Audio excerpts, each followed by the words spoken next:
মাননীয় মুখ্যমন্ত্রী 1, 2, 3, 4 করে পয়েন্ট করে করে যতগুলো চিঠি দিয়েছেন জাতীয় নির্বাচন কমিশনকে, উত্তর দেওয়ার মুরদ নেই, উত্তর দেওয়ার মুখ নেই, উত্তর দেওয়ার সৌজন্য নেই তাদের। মাননীয় মুখ্যমন্ত্রী নিজে সুপ্রিম কোর্টে মাননীয় প্রধান বিচারপতির এজলাসে অ্যাপিয়ার করে সওয়াল করে সমস্ত কটি পয়েন্ট কার্যত সবই এর আগের রায়তে এবং সেদিনকার রায়তেও মান্যতা দিয়েছেন এবং নির্বাচন কমিশনকে সমস্ত যা যা বলার বলেছে আগের দিনই। ফলে এই এসআইআর নিয়ে সাধারণ মানুষকে, এমনকি মতুয়াদের, রাজবংশীদের, বহু হিন্দুকে তারা যেভাবে বিপদে ফেলেছে বিজেপি, এখন নানা ধরনের নাটক করার চেষ্টা করছে, জনগণের সঙ্গে তাদের সম্পর্ক নেই। সুপ্রিম কোর্টে মমতা বন্দ্যোপাধ্যায়ের করা এসআইআর মামলার শুনানি আর কিছুক্ষণের মধ্যেই প্রধান বিচারপতির বেঞ্চে সেই মামলার শুনানি শুরু হবে। গত বুধবারের পর ফের একবার আজকে এই মামলার শুনানি হতে চলেছে। যদিও মুখ্যমন্ত্রী মমতা বন্দ্যোপাধ্যায় তিনি ভার্চুয়ালি উপস্থিত থাকবেন এমনটাই জানা গিয়েছে।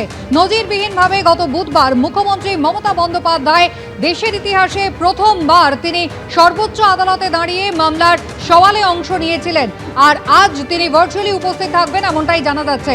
নির্বাচন কমিশনের বিরুদ্ধে পশ্চিমবঙ্গকে টার্গেট করার, বুলডোজ করার অভিযোগ মমতা বন্দ্যোপাধ্যায় জানিয়েছিলেন এবং তারই সঙ্গে বিজেপি শাসিত রাজ্য থেকে অন্তত 8,500 মাইক্রো অবজারভার উদ্দেশ্য প্রণোদিতভাবে শুধু পশ্চিমবঙ্গেই পাঠানো হয়েছে এমনটাই অভিযোগ তিনি করেছিলেন। এআই ব্যবহার করে যারা বৈধ ভোটারদের নাম বাদ দিয়ে দিচ্ছে, নির্বাচন কমিশনের বিরুদ্ধে এই অভিযোগে সরব হয়েছিলেন মমতা বন্দ্যোপাধ্যায় সর্বোচ্চ আদালতে দাঁড়িয়ে।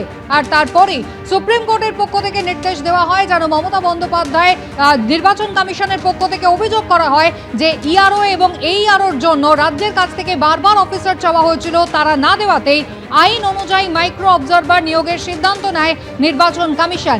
এরপরই সর্বোচ্চ আদালতের পক্ষ থেকে নির্দেশ দেওয়া হয় মমতা বন্দ্যোপাধ্যায় সরকার যেন অফিসারদের দেন, যাতে উপযুক্ত ক্লাস 2 অফিসারদের নিয়োগ করার জন্য দেওয়া হয় এবং শুনানির আগেই যেন তা দেওয়া হয়, এবং নবান্নের পক্ষ থেকে সেই লিস্ট দেওয়া হয়েছে এমনটাই জানা গিয়েছে। বিজেপি রাজ্য সভাপতি শ্রমিক ভট্টাচার্য কি জানিয়েছেন এবার দেখাবো। এসআইআর প্রক্রিয়া চলছে, যত চিৎকার চেঁচামেচি পশ্চিমবঙ্গে পুরো প্রক্রিয়াকে নষ্ট করে দেওয়ার জন্য যা কিছু করার তৃণমূল আপ্রাণ সেই চেষ্টা করে যাচ্ছে। তৃণমূলের এজেন্ডা হচ্ছে যে ভোটার লিস্ট আছে সেই রোহিঙ্গাদের নিয়ে, বাংলাদেশিদের নিয়ে নির্বাচন করতে হবে। এত পাসপোর্ট ইস্যু হয়ে গেছে, পুলিশ ভেরিফিকেশনের দায়িত্ব কার? কেন্দ্র সরকারের নয়, রাজ্য সরকারের। সর্বত্র একটা র্যাকেট কাজ করছে। বঙ্গবাসী এখনো পর্যন্ত নিজের ভালো মন্দ বুঝতে পেরেছেন কিনা, এবার ভোটের ফলাফলেই বা ভোটের দিনে সেটা প্রতিফলিত হতে চলেছে। ভালোই তো তিনি গেছেন, মূল সমস্যাগুলো 6-7টা পয়েন্টে তিনি তুলে ধরেছেন। যদিও শ্রীমতী ব্যানার্জি দেরি করে ফেলেছেন, আরও আগে তার যাওয়া উচিত ছিল, কিন্তু দেরি হলেও প্রতিবাদটা যেটা করার চেষ্টা করেছেন, কোর্টে যেভাবে গেছেন, সেটাকে আমি খাটো করে দেখতে চাইছি না। এবিপি আনন্দ, এগিয়ে থাকে, এগিয়ে রাখে।